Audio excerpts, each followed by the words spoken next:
സങ്കീർത്തന പുസ്തകത്തിൽ 34-ാം അധ്യായത്തിൽ 10-ാം തിരുലിഖിതം, സിംഹക്കുട്ടികൾ ഇര കിട്ടാതെ വിശന്ന് വലഞ്ഞേക്കാം, കർത്താവിനെ അന്വേഷിക്കുന്നവർക്ക് ഒന്നിനും കുറവുണ്ടാവുകയില്ല. ഈ വചനത്തിന്റെ അത്ഭുത ശക്തിയാൽ നിങ്ങൾക്കേവർക്കും കൃപയും സമാധാനവും. Price the lord. ഹല്ലേലൂയ. ഇന്ന് നാം ചിന്തിക്കുന്നത് ദൈവവചനം കേൾക്കുന്നവരെ ദൈവം എങ്ങനെ മാനിക്കുന്നു എന്നതിനെ കുറിച്ചാണ്. ഹല്ലേലൂയ. യേശുവേ സ്തോത്രം, യേശുവേ നന്ദി. 1-2 വ്യക്തികളുടെ അനുഭവം നിങ്ങളുടെ ശ്രദ്ധയിലേക്ക് കൊണ്ടുവരാം. ഇവർ ദൈവവചനം കേട്ടപ്പോൾ ഇവരുടെ ജീവിതത്തിൽ ഇവർക്ക് എങ്ങനെയാണ് ദൈവത്തിന് അനുഭവം ഉണ്ടായത്? ആലപ്പുഴയിൽ നിന്ന് ഷൈനി ജോണാണ് ഈ സാക്ഷ്യം നമ്മളെ എഴുതി അറിയിച്ചിരിക്കുന്നത്. എൻ്റെ പേര് ഷൈനി ജോൺ, ആലപ്പുഴയിൽ നിന്ന് എഴുതുന്നു. ഞാൻ വർഷങ്ങളായി ക്രോൺസ് എന്ന രോഗത്തിന് അടിമയാണ്. എറണാകുളം ലേക്ക് ഷോർ ഹോസ്പിറ്റലിൽ ചികിത്സയിൽ ഇരിക്കുകയായിരുന്നു. എൻ്റെ ഭർത്താവ് ബഹ്റിനിൽ ആണ് ജോലി ചെയ്യുന്നത്. എന്നെയും കൂടി ബഹ്റിനിലേക്ക് കൊണ്ടുപോകുവാൻ ഒരുപാട് തവണ പരിശ്രമിച്ചിട്ടും നടക്കാതെ ഞങ്ങൾ വിഷമത്തിലായിരുന്നു. ഈ സന്ദർഭത്തിലാണ് എൻ്റെ ഒരു സ്നേഹിത ഞായറാഴ്ച തോറും വൈകിട്ട് 8:30 മണിക്ക് ഷാലോം ചാനലിലൂടെ അഭിഷേകാഗ്നി എന്ന വചന ശുശ്രൂഷയുണ്ട് എന്ന് എന്നോട് പറഞ്ഞത്. ആ വചന ശുശ്രൂഷയിൽ പങ്കെടുക്കാൻ ആ സ്നേഹിത എന്നെ നിർബന്ധിക്കുകയും ചെയ്തു. അതിൻ്റെ ഫലമായി ഞാൻ തുടർന്നുള്ള 2 മാസങ്ങളിൽ അടുപ്പിച്ച് എല്ലാ ഞായറാഴ്ചയും ഈ വചന ശുശ്രൂഷയിൽ പങ്കുചേർന്നു. ഇത് എൻ്റെ കുടുംബത്തിൽ വലിയ ആത്മീയ ഉണർവ് ഞങ്ങൾക്ക് പ്രദാനം ചെയ്തു. മാത്രമല്ല, അത്ഭുതമെന്ന് പറയട്ടെ, 2 മാസം കൊണ്ട് എൻ്റെ ദൈവത്തിൻ്റെ വചനം ഞങ്ങളുടെ കുടുംബങ്ങളിൽ വലിയ അത്ഭുതങ്ങൾ ചെയ്ത് 25/9/2011 എൻ്റെ വിസ തടസ്സം മാറി. എനിക്ക് വിസ കിട്ടി, പോകാനുള്ള ടിക്കറ്റും റെഡിയാവുകയും ചെയ്തു. കൂടാതെ പോകുന്നതിന് തൊട്ട് മുമ്പ് ഒരിക്കൽ കൂടി പരിപൂർണമായ ഒരു ടെസ്റ്റ് ചെയ്യാൻ വേണ്ടി ഡോക്ടറെ അടുത്ത് പോയി. PVS ഹോസ്പിറ്റലിലും ലേക്ക് ഷോർ ഹോസ്പിറ്റലിലും ഞങ്ങൾ മാറി മാറി പരിശോധന നടത്തി. പരിശോധനയിൽ നിന്ന് എൻ്റെ രോഗം പരിപൂർണമായി എൻ്റെ ശരീരത്തിൽ നിന്ന് വിട്ടുപോയതായി അവർ റിസൾട്ട് തന്നു, സർട്ടിഫിക്കറ്റും തന്നു. ഈ ഒരു അത്ഭുതത്തിന് കർത്താവിനെ ഞങ്ങൾ മഹത്വപ്പെടുത്തി ആരാധിക്കുന്നു. പ്രിയപ്പെട്ട സഹോദരങ്ങൾ, ആലപ്പുഴയിൽ വർഷങ്ങളായി രോഗിയായിരുന്നൊരു മകളാണത്. അതുപോലെ എന്ത് കാര്യത്തിന്, പ്രത്യേകിച്ച് വിസായ്ക്കൊക്കെ പുറപ്പെടുമ്പോൾ വലിയ തടസ്സങ്ങൾ. വചനം കേട്ട് യേശുവിനെ നാമം വിളിച്ച് വചനത്തിന്റെ ശക്തിയാൽ, യേശുനാമത്തിന്റെ ശക്തിയാൽ ആ കുടുംബത്തിൽ നിന്ന് തടസ്സങ്ങൾ വിട്ടുമാറിപ്പോയി. ഇതാ മറ്റൊരു വ്യക്തിയുടെ അനുഭവം അവരെഴുതി അറിയിച്ചിരിക്കുകയാണ്. ഗുജറാത്തിൽ നിന്നും ഗ്രേസി ഡേവിഡ് അറിയിക്കുന്നു, കഴിഞ്ഞ 17 വർഷമായി അസിഡിറ്റിയും ഗ്യാസും കൊണ്ട് ഞാൻ വളരെ കഷ്ടപ്പെടുകയായിരുന്നു. പുളിരസമുള്ള ഭക്ഷണമോ പഴങ്ങളോ തിന്നാൻ എനിക്ക് നിവൃത്തിയില്ലായിരുന്നു. കാരണം പുളിച്ച് തികട്ടി ഛർദിക്കും, ശക്തമായ തലവേദനയും ഉണ്ടാകും. ഇതായിരുന്നു 17 വർഷമായി എൻ്റെ സ്ഥിതി. 2 ആഴ്ച മുമ്പ് ഒരു ഞായറാഴ്ച അഭിഷേകാഗ്നി വചന ശുശ്രൂഷയുടെ സമയത്ത് ഞാനും എൻ്റെ കുടുംബവും വളരെ പ്രതീക്ഷയോടെ പ്രാർത്ഥിച്ചുകൊണ്ടിരുന്നു. അപ്പോൾ അച്ഛൻ പറഞ്ഞു, നിങ്ങൾക്ക് എന്തെങ്കിലും ബുദ്ധിമുട്ടുണ്ടെങ്കിൽ രോഗാവസ്ഥയുള്ള മേഖലയിൽ കൈകൾ വെച്ച് പ്രാർത്ഥിക്കുക. ഞങ്ങൾ യേശുവിനെ നാമം വിളിച്ചപേക്ഷിച്ചു. അന്ന് രാത്രി എനിക്ക് വയറ്റിൽ ഭയങ്കര വേദനയും എരിച്ചിലും അനുഭവപ്പെട്ടു. വേദന എടുത്ത സമയത്ത് ഞാൻ മനസ്സിൽ പറഞ്ഞുകൊണ്ടിരുന്നു, എൻ്റെ ദൈവം എന്നെ സുഖപ്പെടുത്തിക്കൊണ്ടിരിക്കുകയാണ്, എൻ്റെ ദൈവം എന്നെ സുഖപ്പെടുത്തിക്കൊണ്ടിരിക്കുകയാണ്. പിറ്റേ ദിവസം മുതൽ എനിക്ക് എന്ത് കഴിച്ചാലും ഒരു പ്രശ്നവും ഇല്ലാത്ത വിധം എൻ്റെ ശരീരത്തിൽ സൗഖ്യം അനുഭവിക്കാൻ തുടങ്ങി. ഇപ്പോൾ ഞാൻ എല്ലാ ഭക്ഷണവും കഴിക്കുന്നുണ്ട്. എത്ര ഭക്ഷണം കഴിച്ചാലും, പുളിപ്പോ മധുരമോ എന്തു തന്നെ കഴിച്ചാലും എൻ്റെ വയറ്റിൽ യാതൊരു ബുദ്ധിമുട്ടുമില്ല. ഞാൻ എൻ്റെ യേശുവിന്റെ നാമത്തെ മഹത്വപ്പെടുത്തി ഈ കാര്യം ലോകത്തെ അറിയിക്കുകയാണ്. യേശുവിന് കോടാനുകോടി നന്ദിയും അറിയിക്കുന്നു. ഹല്ലേലൂയ. 17 വർഷമായി ഉണ്ടായിരുന്ന അസിഡിറ്റിയുടെ രോഗമാണ് ഒരു ഞായറാഴ്ച വചനം കേട്ടപ്പോൾ, ആ വചന ശുശ്രൂഷ സമയത്ത് യേശുവേ എന്ന് വിളിച്ച് വിശ്വാസത്തോടെ പ്രാർത്ഥിച്ചപ്പോൾ ശരീരത്തിൽ നിന്നും വിട്ടൊഴിഞ്ഞു പോയത്. എല്ലാ ദൈവമക്കളും ഈ നിമിഷം എഴുന്നേറ്റ് നിന്ന് വലിയ വിശ്വാസത്തോടെ യേശുവിന്റെ നാമത്തെ വിളിച്ചപേക്ഷിക്കുകയാണ്. ഈ വചന ശുശ്രൂഷയുടെ സമയം ഭവനങ്ങളിൽ വലിയ അത്ഭുതങ്ങളുടെ സമയമായി മാറട്ടെ. സ്ഥാപനങ്ങളിൽ വലിയ അത്ഭുതങ്ങളുടെ സമയമായി മാറട്ടെ. എല്ലാവരും എഴുന്നേറ്റ് നിൽക്കുക, കരങ്ങൾ ഉയർത്തുക. ഒരു ധ്യാന കേന്ദ്രത്തിൽ താമസിച്ചുള്ള ധ്യാനം കൂടുമ്പോൾ യേശുവിനെ ആരാധിക്കുന്നത് പോലെ എല്ലാവരും ഉറക്കെ സ്തുതിക്കട്ടെ. Hallelujah, hallelujah. പിതാവേ, പുത്രനായ യേശുവിന്റെ നാമത്തിൽ ഒരുമിച്ച് കൊട്ടപ്പെട്ടിരിക്കുന്ന ഈ സമൂഹങ്ങളിലേക്ക് അങ്ങയുടെ അത്ഭുതത്തിന്റെ ശക്തിയെ ഇപ്പോൾ വർഷിക്കണമേ. പിതാവേ, യേശുവിന്റെ നാമത്തിന്റെ മഹത്വത്തിന് വേണ്ടി ഇപ്പോൾ ഈ സമൂഹങ്ങളിലേക്ക്, ഈ ഭവനങ്ങളിലേക്ക്, സ്ഥാപനങ്ങളിലേക്ക്, കുടുംബങ്ങളിലേക്ക്, വ്യക്തി ജീവിതങ്ങളിലേക്ക് വലിയ ദൈവശക്തി വ്യാപരിക്കേണ്ട വരുത്തണമേ. കാലങ്ങളായി ഇവരെ പീഡിപ്പിച്ചുകൊണ്ടിരുന്ന രോഗങ്ങളെ യേശുവിന്റെ നാമത്തിൽ ശാസിക്കുന്നു. കാലങ്ങളായി ഇവരെ ഉപദ്രവിച്ചുകൊണ്ടിരുന്ന പരാജയങ്ങൾ, തടസ്സങ്ങൾ, പലതരത്തിലുള്ള പൈശാചിക പീഡകൾ, ദുഷ്ടാത്മശല്യങ്ങൾ, ശത്രുപീഡകൾ, ഉപദ്രവങ്ങൾ, നിരാശ, ആത്മഹത്യ ചിന്തകൾ, ഓരോ തരത്തിലുള്ള ദുർപീഡകൾ, ദുരദൃഷ്ടങ്ങൾ, തകർച്ച, അനർത്ഥങ്ങൾ, അകാല മരണങ്ങൾ, ദുർപീഡകൾ, ആത്മഹത്യ ചിന്തകൾ നസ്രയനായ യേശുവിന്റെ നാമത്തിൽ കുടുംബങ്ങളിൽ നിന്നും സ്ഥാപനങ്ങളിൽ നിന്നും വിട്ടുമാറി പോകട്ടെ. Hallelujah, hallelujah. യേശുവേ, ആരാധന, ആരാധന. പരിശുദ്ധാത്മാവേ, കൃപയായി നിറയണമേ. പരിശുദ്ധാത്മാവേ, ഉണർവായി നിറയണമേ. വിശ്വാസാഭിഷേകമായി വ്യാപരിക്കണമേ. Hallelujah, hallelujah. യേശുവേ, ആരാധന, ആരാധന. യേശുവേ, ആരാധന. യേശുവേ, സ്തോത്രം. യേശുവേ, നന്ദി. യേശുവേ, സ്തോത്രം. യേശുവേ, ആരാധന. ഹല്ലേലൂയ. യേശുവേ, സ്തോത്രം. യേശുവേ, നന്ദി. പ്രിയപ്പെട്ട ദൈവമക്കളെ, ഇന്ന് നാം ചിന്തിക്കുന്നത് ദൈവവചനം ശ്രവിക്കുന്നത് ഒരു നിസ്സാര കാര്യമല്ല എന്നതിനെ കുറിച്ചാണ്. ഇതൊരു മഹത്തായ ഭാഗ്യമാണ്. ഇതിനെക്കുറിച്ച് ദൈവപുത്രൻ, പിതാവിൻ്റെ ഏകജാതൻ, പ്രകാശങ്ങളുടെ പ്രകാശമായ പിതാവിൽ നിന്ന് വന്നിരിക്കുന്ന പ്രകാശങ്ങളിൽ വസിക്കുന്ന പ്രകാശങ്ങളുടെ പുത്രനായ യേശു ലോകത്തെ പഠിപ്പിച്ചിരിക്കുന്നത് വചനം ശ്രവിക്കുന്നതും അതനുസരിച്ച് ജീവിക്കുന്നതും ഈ ഭൂമിയിൽ ഒരു വ്യക്തിക്ക് ലഭിക്കാവുന്നതിൽ വെച്ച് മഹോന്നതമായ ഒരു ഭാഗ്യമായിട്ടാണ് കരുതുന്നത്. പ്രിയപ്പെട്ട സഹോദരങ്ങളെ, പരിശുദ്ധ അമ്മ എപ്പോഴും നമ്മുടെ കൂടെ ഉണ്ടെങ്കിൽ, പരിശുദ്ധ അമ്മ, സ്വർലോക രാജ്ഞി, ദൈവമാതാവ് നമ്മുടെ കൂടെ ഉണ്ടെങ്കിൽ, എപ്പോഴും കൂടെ ഉണ്ടെങ്കിൽ അത് എത്ര വലിയ സന്തോഷമാണ്.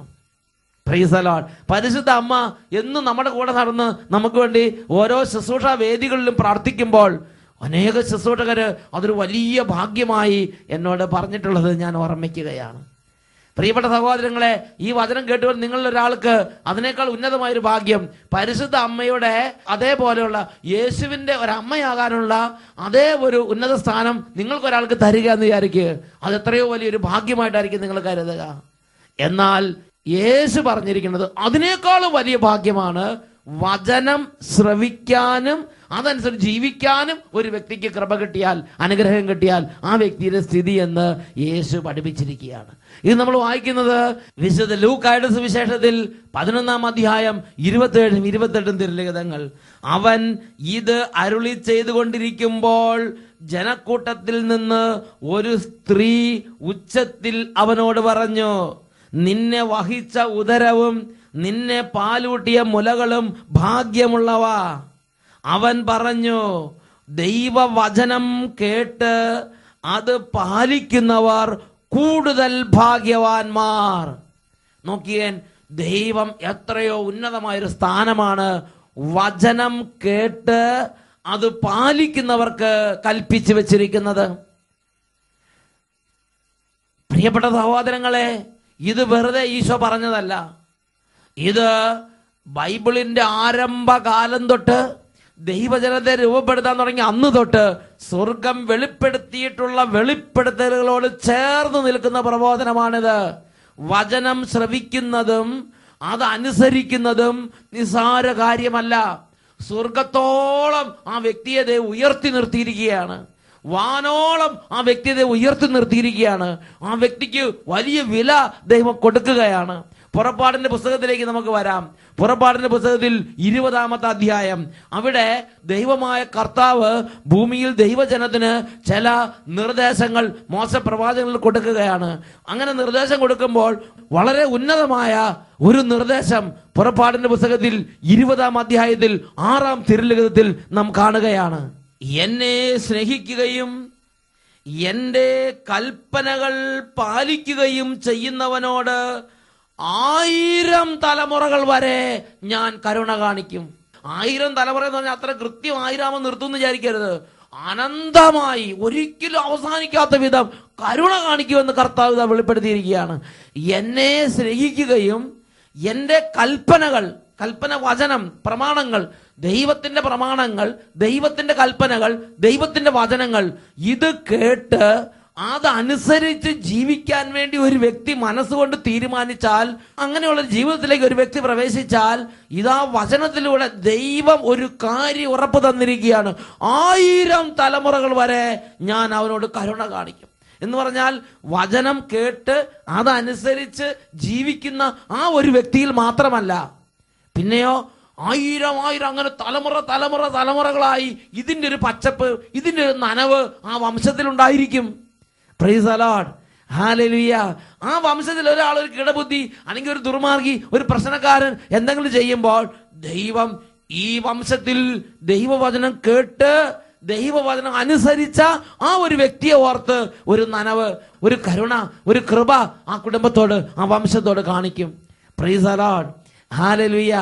എന്റെ കൽപ്പനകൾ കേൾക്കുകയും അതനുസരിക്കുകയും ചെയ്യുന്നവനോട് 1000 തലമുറ വരെ ഞാൻ കരുണ കാണിക്കുമെന്ന് വലിയ ആവേശത്തോടെ ദൈവം വെളിപ്പെടുത്തിയിരിക്കുകയാണ്. Praise the lord, hallelujah. അതേ ചൈതന്യത്തിൽ തന്നെയാണ് ഈശോ ലൂക്കായുടെ സുവിശേഷം 11-ാം അധ്യായം 27-28 വാക്യങ്ങൾ പറഞ്ഞത്. ഒരു സ്ത്രീ വിളിച്ചു പറഞ്ഞു, നിന്നെ വഹിച്ച ഉദരവും നിന്നെ പാലൂട്ടിയ മുലകളും ഭാഗ്യമുള്ളതാ. ഈശോ പറഞ്ഞു, വചനം കേട്ട് അതനുസരിക്കുന്നവൻ അതിലും കൂടുതൽ ഭാഗ്യമുള്ളവൻ. വേറൊരു വാക്യം പറഞ്ഞാൽ, സ്വർഗം ഇങ്ങനെയുള്ള വ്യക്തികളെ വെച്ചിരിക്കുന്നത് മഹത്തായ ഭാഗ്യം ലഭിച്ച വ്യക്തികളുടെ നിരയിലാണ്. ഹല്ലേലൂയ.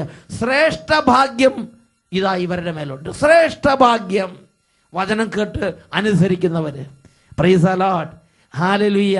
വിശുദ്ധ മത്തായിയുടെ സുവിശേഷത്തിൽ 5-ാം അധ്യായത്തിൽ 19-ാം തിരുലിഖിതം, എന്റെ ഈ വചനങ്ങളിൽ ഏറ്റവും നിസ്സാരമായ ഒന്ന് ലംഘിക്കാൻ മറ്റുള്ളവരെ പഠിപ്പിക്കുകയോ ചെയ്യുന്നവൻ സ്വർഗരാജ്യത്തിൽ ചെറിയവൻ എന്ന് വിളിക്കപ്പെടും.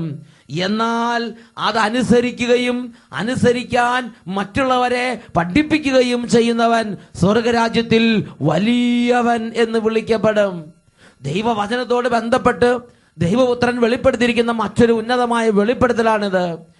ഈ വചനങ്ങളിൽ ഏറ്റവും നിസ്സാരമായ ഒന്ന്, ഏറ്റവും ചെറിയൊരു കാര്യം, ഈ വചനത്തിൽ വെളിപ്പെടുത്തിയിരിക്കുന്ന ഒരു കുഞ്ഞു കാര്യം, ആ ഒരു കുഞ്ഞു കാര്യം പോലും അത് സ്വീകരിക്കുകയും അത് അനുസരിക്കുകയും അനുസരിക്കാൻ മറ്റുള്ളവരെ പഠിപ്പിക്കുകയും ചെയ്യുന്നവൻ സ്വർഗരാജ്യത്തിൽ വലിയവൻ എന്ന് വിളിക്കപ്പെടും. ഓരോ അപ്പനും ഓരോ അമ്മയും സ്വർഗത്തിൽ പ്രതിഫലം കിട്ടാൻ വേണ്ടി ചെയ്യേണ്ട വലിയൊരു കാര്യമാണ് വചനം സ്വീകരിക്കുക, അതെല്ലാം മക്കളെ പഠിപ്പിക്കുക. ഈ വചനങ്ങളിൽ ഏറ്റവും നിസാരമായ ഒരു വചനം സ്വീകരിക്കുകയും അതനുസരിക്കാൻ മറ്റുള്ളവരെ പഠിപ്പിക്കുകയും ചെയ്യുന്നവൻ സ്വർഗരാജ്യത്തിൽ വലിയവൻ എന്ന് വിളിക്കപ്പെടും. ഈ വചനത്തിന് ഇനി മാറ്റമില്ല. ഇത് നമ്മുടെ കർത്താവ് പഠിപ്പിച്ചിരിക്കുകയാണ്. ഇത് ഉറപ്പുള്ളൊരു വചനമാണ്. ഈ വചനപ്രകാരം തന്നെ സംഭവിക്കും. ഹല്ലേലൂയ. പ്രിയ ദൈവ പൈതലേ, ജീവിച്ചിരിക്കുന്ന കാലത്ത് ദൈവവചനം കേൾക്കാൻ കിട്ടുന്ന അവസരം ഭാഗ്യമുള്ളത്. ദൈവവചനം കേട്ട് ഹൃദയത്തിലേക്ക് സ്വീകരിച്ച് അത് മറ്റുള്ളവർ പറയാൻ അവസരം കിട്ടുന്നത്, മറ്റുള്ളവർ പഠിപ്പിക്കാൻ അവസരം കിട്ടുന്നത് ആരും പാഴാക്കി കളയരുത്. കാരണം അത് നമ്മുടെ ജീവിതത്തിന്റെ ലെവല്, ഗ്രേഡ്, ഒരു ഗ്രേഡിൽ നിന്ന് അടുത്ത ഗ്രേഡിലേക്ക് ഉയർത്തുന്ന ദൈവകൃപയുടെ ശുശ്രൂഷയാണ്, ദൈവകൃപയുടെ ശക്തിയാണത്. ഹല്ലേലൂയ. ഈ വചനങ്ങളിൽ ഏറ്റവും നിസ്സാരമായ ഒന്ന് അനുസരിക്കുകയും അനുസരിക്കാൻ മറ്റുള്ളവരെ പഠിപ്പിക്കുകയും ചെയ്യുന്നവൻ സ്വർഗരാജ്യത്തിൽ വലിയവൻ എന്ന് വിളിക്കപ്പെടും. ഹല്ലേലൂയ. അവസരം കിട്ടുമ്പോൾ വിശ്വാസം മറ്റുള്ളവരോട് പറയണം, വചനം മറ്റുള്ളവരോട് പറയണം, അയൽക്കാരോട് പറയണം, വീട്ടുകാരോട് പറയണം, കൂടെയുള്ളവരോട് പറയണം, തൊഴിലിൽ സഹപ്രവർത്തകരോട് പറയണം, വീട്ടിലുള്ള വീട്ടുജോലിക്കാരോട് പറയണം. അവസരം കിട്ടും ആരോടെല്ലാം പറയാമോ അവരോടെല്ലാം വചനം പറയണം. 5 മിനിറ്റ് കിട്ടിയാൽ ഒരു വചനം പഠിക്കാൻ, ഒരു വചനം പറയാൻ ഉത്സാഹം നമുക്കുണ്ടാകണം. Praise the lord. വചനം പഠിക്കുന്നതും വചനം കേൾക്കുന്നതും വചനം പറയുന്നതും ദൈവം ഉന്നത ഭാഗ്യത്തിന്റെ ലെവലിൽ നിർത്തിയിരിക്കുകയാണ്. ഇതാ വിശുദ്ധ ലൂക്കായുടെ സുവിശേഷത്തിൽ മറ്റൊരു വെളിപ്പെടുത്തൽ നാം കാണുകയാണ്. 8-ാം അധ്യായം 19 മുതൽ 21 വരെ തിരുലിഖിതങ്ങൾ. അവിടെ യേശുവിന്റെ അമ്മയും യേശുവിന്റെ സഹോദരന്മാരും യേശുവിനെ കൂട്ടിക്കൊണ്ടുപോകാൻ വന്ന് ജനക്കൂട്ടങ്ങളെ തിക്ക് തിരക്ക് നിമിത്തം യേശുവിന്റെ അരികിലേക്ക് അടുക്കാൻ പറ്റാതെ നിൽക്കുന്നൊരു ഭാഗമാണ്. അപ്പോൾ ചിലർ പറഞ്ഞു, ഇതാ നിന്റെ അമ്മയും സഹോദരന്മാരും നിന്നെ കാത്ത് പുറത്തു നിൽക്കുന്നു. അപ്പോൾ ഉടനെ തന്നെ യേശു പറഞ്ഞ മറുപടി എന്താണ്? വചനം പഠിപ്പിക്കുകയാണ്. ലൂക്കായുടെ സുവിശേഷം 8-ാം അധ്യായം 20-21 തിരുലിഖിതങ്ങൾ. നിന്റെ അമ്മയും സഹോദരന്മാരും നിന്നെ കാണാൻ ആഗ്രഹിച്ച് പുറത്തു നിൽക്കുന്നു. അവൻ പറഞ്ഞു, ദൈവവചനം ശ്രവിക്കുകയും അതനുസരിച്ച് പ്രവർത്തിക്കുകയും ചെയ്യുന്നവരാണ് എൻ്റെ അമ്മയും സഹോദരന്മാരും. നോക്കുക, വചനം കേൾക്കുക, അതിനനുസരിച്ച് പ്രവർത്തിക്കുക. അവരെ ദൈവം വളരെ ഹൈലൈറ്റ് ചെയ്തു, ഉന്നത സ്ഥാനത്ത് നിർത്തിയിരിക്കുകയാണ്. എൻ്റെ അമ്മ, എൻ്റെ സഹോദരന്മാര്, അതേപോലെ രക്തബന്ധത്തിലേക്ക്, സ്വർഗത്തിന്റെ രക്തബന്ധുക്കൾ പോലെ ദൈവം ഇതാ വചനം കേൾക്കുകയും അതനുസരിക്കുകയും ചെയ്യുന്നവരെ ഉയർത്തി നിർത്തുകയാണ്. ഹല്ലേലൂയ. കൊർന്നേലിയൂസ് വചനം അനുസരിക്കുകയും ദൈവമായി ഉള്ളവനായി ജീവിക്കുകയും ചെയ്തു. അവൻ പ്രാർത്ഥിക്കുമ്പോൾ ദൈവദൂതന്മാരെ കൊർന്നേലിയൂസിന്റെ വീട്ടിലേക്ക് സ്വർഗം അയച്ച്, സ്വർഗം ഒരുപാട് മാനിക്കുന്ന ജീവിതങ്ങളാണ് വചനം കേൾക്കുകയും ദൈവഭയത്തോടെ ജീവിക്കുന്നവരുടെ ജീവിതങ്ങള്. ഹല്ലേലൂയ. വിശുദ്ധ യോഹന്നാന്റെ സുവിശേഷത്തിൽ 15-ാം അധ്യായത്തിൽ 7-ാം തിരുലിഖിതം, അവിടെ നമ്മൾ വായിക്കുന്ന എങ്ങനെയാണ്?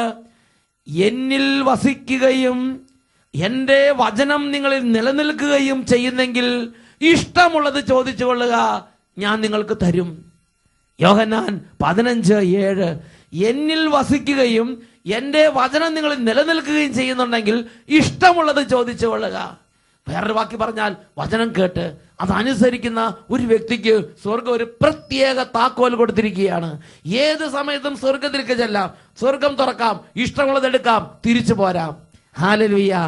എന്നിൽ വസിക്കുകയും എന്റെ വചനം നിങ്ങൾ നിലനിൽക്കുകയും ചെയ്യുന്നു, ഇഷ്ടമുള്ളത് ചോദിച്ചു കൊള്ളുക.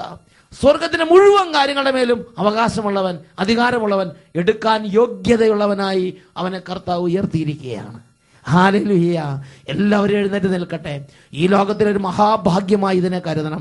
വചനം കേൾക്കുന്നത്, ആ വചനം അനുസരിച്ച് ജീവിക്കാൻ സാധിക്കുന്നത് ഒരു വലിയ ഭാഗ്യമായി, ഒരു സ്വപ്നമായി ജീവിതത്തിൽ മാറണം. എനിക്ക് വചനം കേൾക്കണം, വചനം അനുസരിച്ച് ജീവിക്കണം, വചനം പാലിക്കണം. ആ വചനം പാലിച്ച് സ്വർഗത്തിന്റെ ബന്ധു, സ്വർഗത്തിന്റെ സമസ്തത്തിന്റെ അധികാരി, സ്വർഗത്തിലെ എല്ലാ കാര്യങ്ങളിലും കൂട്ടവകാശി. എല്ലാവരും എഴുന്നേറ്റ് നിന്ന് സ്തുതിക്കട്ടെ. Hallelujah, hallelujah, hallelujah. ഓ ദൈവമേ, ഈ ദാസന്മാരുടെ മേൽ ഉന്നതമായൊരു ജ്ഞാനത്തിന്റെ അഭിഷേകം പ്രവഹിച്ചുകൊണ്ടിരിക്കട്ടെ. എല്ലാ മൂഢത യേശുനാമത്തിൽ വിട്ടുപോകട്ടെ. കൃപയുടെ ഉണർവ്, കൃപയുടെ അഭിഷേകം, കൃപയുടെ തെളിവ് ഇപ്പോൾ ഹൃദയങ്ങളിലേക്ക് വ്യാപരിക്കട്ടെ. Hallelujah, hallelujah. വചനത്തിന്റെ ആത്മാവ് നിറയട്ടെ, വചനത്തിന്റെ ആത്മാവ് നിറയട്ടെ, വചനത്തിന്റെ അഭിഷേകം നിറയട്ടെ. വചനം പഠിക്കാൻ തടസ്സങ്ങൾ യേശുനാമത്തിൽ വിട്ടുമാറി പോകട്ടെ. Hallelujah, hallelujah. യേശുവേ ആരാധന, ആരാധന. യേശുവേ ആരാധന. യേശുവേ സ്തോത്രം. യേശുവേ നന്ദി. യേശുവേ സ്തോത്രം. യേശുവേ ആരാധന. വിശുദ്ധ യോഹന്നാന്റെ സുവിശേഷം 6-ാം അധ്യായം 63-ാം തിരുലിഖിതം. ഞാൻ നിങ്ങളോട് പറഞ്ഞ വാക്കുകൾ ആത്മാവും ജീവനുമാണ്. Praise the Lord.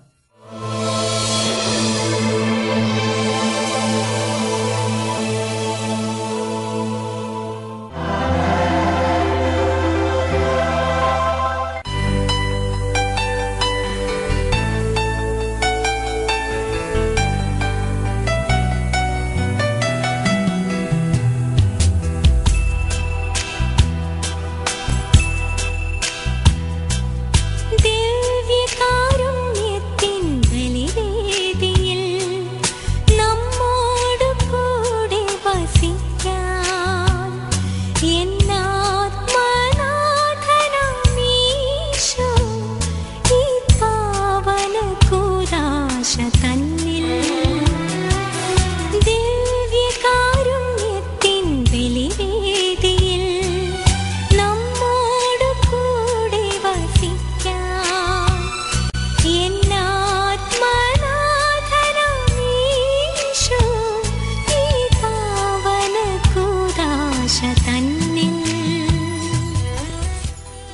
വിശുദ്ധ യോഹന്നാന്റെ സുവിശേഷം 11-ാം അധ്യായം 40-ാം തിരുലിഖിതം.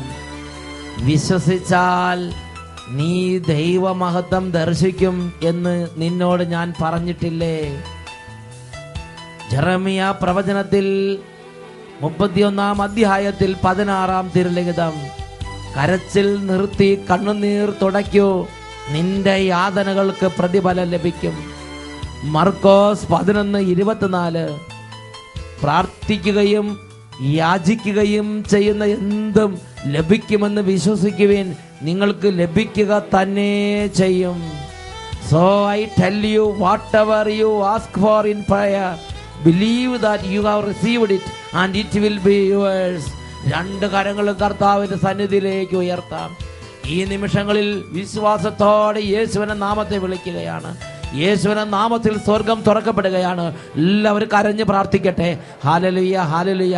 രോഗികൾ രോഗമുള്ള മേഖലകളിലേക്ക് കരങ്ങൾ വെച്ച് യേശുവിന്റെ നാമത്തിൽ സൗഖ്യം പ്രാപിക്കാൻ ഇപ്പോൾ വിശ്വാസത്തോടെ ഉണരുക. Hallelujah, hallelujah. ഓ പിതാവേ, പുത്രനായി യേശുവിന്റെ നാമത്തിന്റെ ശക്തി രോഗത്തിന്റെ ആധിപത്യങ്ങളിലേക്ക് ഇപ്പോൾ ഇടിമിന്നൽ പോലെ വ്യാപരിക്കട്ടെ. തളർന്നു കിടക്കുന്നവർ യേശു നാമത്തിൽ സൗഖ്യം പ്രാപിച്ച് ചാടി എഴുന്നേൽക്കട്ടെ. ഓ കുരുടന്മാരുടെ കണ്ണുകൾ യേശുവിന്റെ നാമത്തിൽ തുറക്കപ്പെടട്ടെ. ക്യാൻസർ രോഗങ്ങൾ യേശു നാമത്തിൽ സൗഖ്യം പ്രാപിക്കട്ടെ.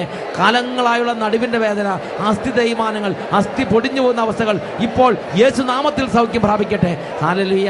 കുഞ്ഞുങ്ങളെയും ബാലികാ ബാലന്മാരെയും വിദ്യാർത്ഥിനികളെയും ഈശോയെ ഇപ്പോൾ സ്പർശിക്കണമേ. Hallelujah, hallelujah. യേശുവേ ആരാധന, യേശുവേ ആരാധന, ആരാധന. യേശുവേ, യേശുവേ, യേശുവേ.